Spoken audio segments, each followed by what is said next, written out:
Assalomu alaykum yig'ilish qatnashchilari.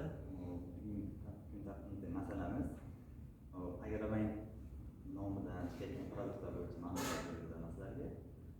Bularimiz asosan biznesga boshlamoqchi bo'layotgan eng boshlayotgan yangi tadbirkorlar uchun bo'lyapti. Biznesga birinchi qadamga loyihamiz bor. 4 yil muddatgacha beriladi. Bu 24 oy imtiyoz davri bilan beriladi. Berilgan muddatimiz asosan 12 million so'mgacha berilgan kreditimiz hozirgi kunda 1-aprelda yangi qarorimiz chiqdi.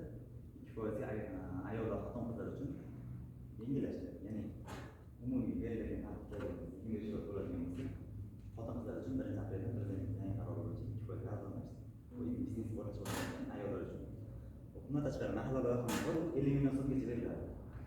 Bu ham bitta chekadigan summamiz 25% beriladi. Bu 5 yil 5 yil maksimum muddatga beriladi. Haftalik asosida. Bular xotin-qizlarga asosan 20% tushdi. Bundan tashqari tadbirkorlik qilayotgan 312 qarorimiz bo'yicha tadbirkorlik boshlab qo'ygan bor.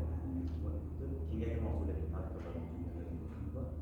100 million so'mgacha sug'urta asosida beriladigan, 300 million so'mgacha yarog' kapitalik asosida beriladigan summa bor. Bu ham 22% dan beriladi. Bu summada tadbirkor ayollar uchun